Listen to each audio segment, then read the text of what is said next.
कृष्णस्यासीत सखा कश्चित् ब्राह्मणो ब्रह्मवित्तमा ब्रक्त इंद्रियार्थेषु प्रशांतात्मा जितेन्द्रिया।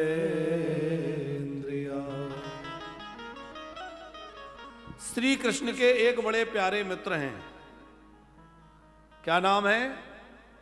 सुदामा। यहां नाम लिखा नहीं है पर उनकी विशेषताएं लिखी हैं। उनके जीवन में क्या क्या विशेषताएं हैं, क्योंकि नाम क्या है यह महत्वपूर्ण नहीं है, व्यक्ति का काम क्या है। सुदामा जी कैसे हैं? ब्राह्मण हैं, ब्रह्म ज्ञानी हैं और उस ज्ञान के अनुरूप उनका आचरण है। ज्ञानी तो बहुत लोग होते हैं गर्ग साहब, लेकिन उस ज्ञान के अनुरूप आचरण बहुत कम लोगों का होता है। ज्ञानी तो आजकल तो ऐसे ज्ञानी क्या कहना, सवेरे से मोबाइल खोल लो, व्हाट्सएप पे, आजकल तो रील का जमाना है, 25-30 सेकंड में व्यक्ति ऐसा ऐसा ज्ञान देते हैं कि लगता है गीता भी फैले है।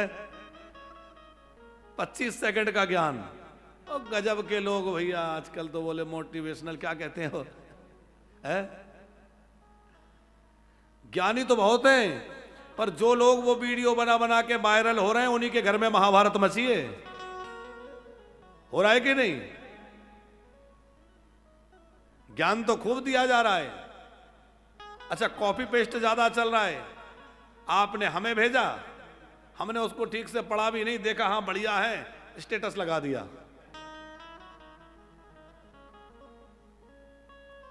थोड़ा भी ज्ञान हमारे अंदर उतर जाए ना तो बात बन जाए। ज्ञान तो बहुत है पर आचरण में नहीं है। और ज्ञान तो रावण में भी बहुत था। क्या रावण में ज्ञान की कमी थी? बहुत बड़ा ज्ञानी था, लेकिन क्या रावण वंदनीय है? क्या रावण हमारा आदर्श हो सकता है? कभी नहीं हो सकता भैया। आचरण जिसका अच्छा हो, ज्ञान कितना है यह महत्वपूर्ण नहीं है, आचरण कैसा है यह महत्वपूर्ण है। हमारे यहां पूजा उसी की होती है जिसके आचरण अच्छा होता है। अच्छा, चरणों की पूजा होती है, मस्तक की पूजा नहीं, महापुरुषों के चरणों की पूजा होती है। क्यों? क्योंकि चरण जो है वो गति का प्रतीक है। व्यक्ति कैसे चलता है, आचरण कैसा है, जिसका आचरण अच्छा होगा उसी के चरण पूजनीय वंदनीय होंगे। जिसका आचरण अच्छा नहीं होगा उसके चरण पूजनीय नहीं होंगे। सुदामा जी का आचरण कैसा है? ब्रक्त इंद्रियार्थेषु प्रशांतात्मा जितेन्द्रियः। एकदम ब्रक्त। देखो, ब्रक्त का मतलब जो है वो बाबा से नहीं है। कई लोग ये समझते हैं गृहस्थ और ब्रक्त। तो ब्रक्त का अर्थ लोग लगाते हैं कि जो शादी ब्याह नहीं कराए वो ब्रक्त हैं, और ऐसा कहा भी जाता है। लेकिन यहां श्री सुदामा जी को ब्रक्त कह रहे हैं सुखदेव जी। तो सुदामा जी तो सदगृहस्थ हैं कि नहीं? उनकी धर्मपत्नी है सुशीला जी। और हमारे आज छोटे से बटुक बैठे हैं, ये भी कथा की बड़ी अच्छी तैयारी कर रहे हैं। ये पीछे ब्राह्मण देवता बैठे हैं ना। तो वक्ताओं के क्या लक्षण होना चाहिए ये बतलाए हैं श्री सूत जी महाराज ने आरंभ में। कैसे होना चाहिए वक्ता? विरक्तो वैष्णवो विप्रो वेद शास्त्र विशुद्धीकृत दृष्टांत कुशलो धीरा वक्ता कार्योति निष्प्रह। तो वहां वक्ताओं के लक्षण में पहला लक्षण लिखा है श्रीमद् भागवत का, वक्ता ब्रक्त होना चाहिए। ब्रक्तो वैष्णवो विप्रो। तो व्रक्त होने में कई लोग ये अर्थ लगा लेते हैं व्रक्त का मतलब कोई बाबा जी होना चाहिए। नहीं, व्रक्त का मतलब है जो संसार में विषय भोगों में ज्यादा आसक्त ना हो, वो व्रक्त है। एक है आसक्त और एक है व्रक्त। तो संसार के भोगों में जिसकी अधिक रुचि ना हो वो व्रक्त है। सुदामा जी व्रक्त हैं। व्रक्त इंद्रियार्थेषु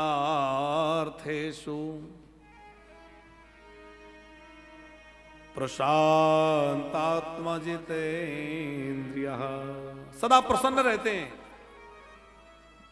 ये नहीं कि रो रहे हैं। कई लोग होते हैं जीवन में हमेशा सर पकड़े ही बैठे हैं, अरे ऐसा हो गया, अरे वैसा हो गया, हर समय रो रहे हैं। रोते मत रहो। भगवान ने जन्म दिया है, जीवन दिया है, प्रसन्नता से जियो, मुस्कुराकर जियो साहब। ये मानव तन मिला है, सुख में तो मुस्कुराओ पर दुख में भी मुस्कुराना। और एक बात ध्यान रखिएगा, घर में चाहे जैसे रहना, पर जब अपने घर से बाहर निकलो तो मुस्कुराते हुए निकलना। चार लोग देखेंगे तो आपके शकल को देखकर समझ जाएंगे, अरे परेशानी में चल रहे हैं, अब आया मजा, फंस गए किसी चक्कर में। हंसेंगे कि नहीं? इसलिए घर से जब भी निकलो तो मुस्कुराते हुए निकलिए साहब। लोग देख करके कहें कि नहीं साहब ये तो बड़े प्रसन्न रहते हैं। जलने वालों को जलने दो, है? हम मुस्कुराते रहें। अच्छा, ये मुस्कुराने की सुविधा मनुष्यों को ही है? हंसने की सुविधा 84 लाख योनियों में और किसी को है?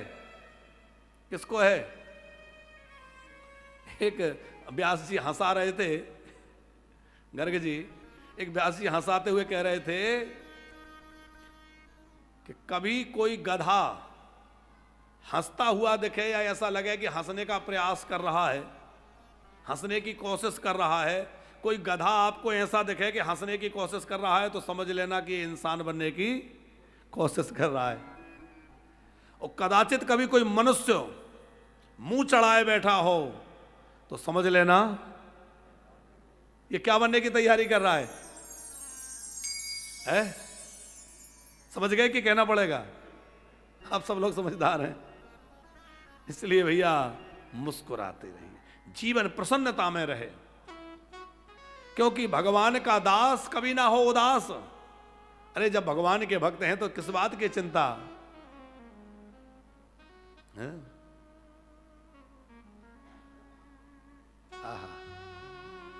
कि सीताराम सीताराम जैसे रखे राम जी रहना चाहिए। आहा, अरे जैसे रखे राम जी रहना चाहिए, जैसे रखे राम जी रहना चाहिए। अरे सीताराम सीताराम कहना चाहिए, सीताराम सीताराम कहना चाहिए। ओ सीताराम सीताराम कहना चाहिए, सीताराम सीताराम कहना चाहिए। जैसे रखे राम जी रहना चाहिए, जैसे रखे राम जी रहना चाहिए। सीताराम सीताराम कहना चाहिए, सीताराम सीताराम कहना चाहिए।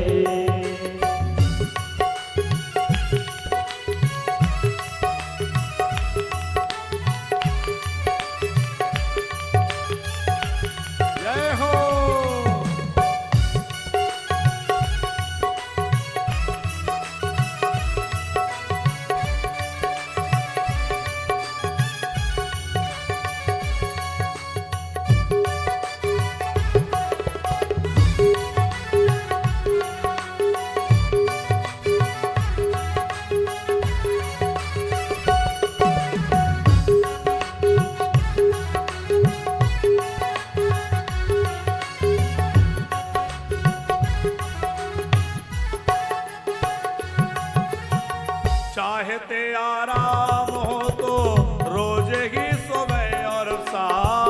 चाहते आराम हो तो रोज ही सुबह और शाम। चाहते आराम हो तो रोज ही सुबह और शाम। चाहते आराम हो तो रोज ही सुबह और शाम। अरे सीताराम सीताराम कहना चाहिए। जय हो सीताराम सीताराम कहना चाहिए।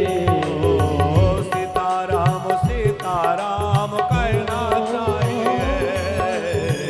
सीताराम सीताराम कहना चाहिए।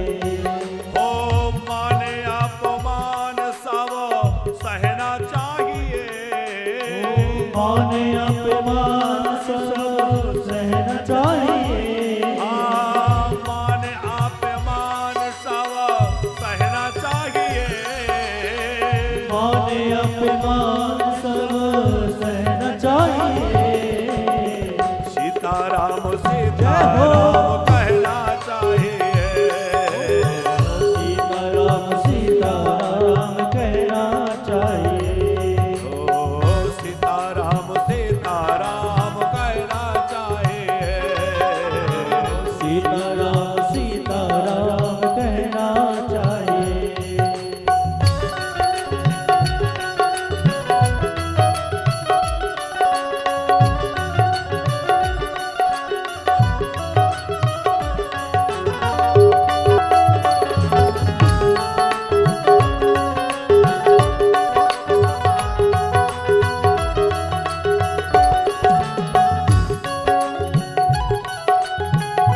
जय हो।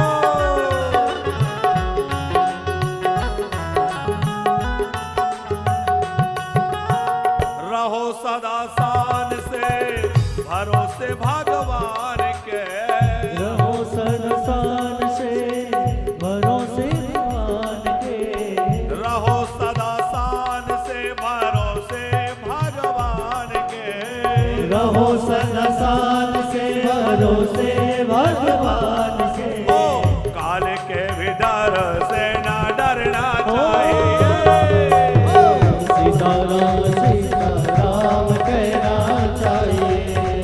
आज से रखे राम जी रहना चाहिए। जैसे रघु राम जी रहना चाहिए।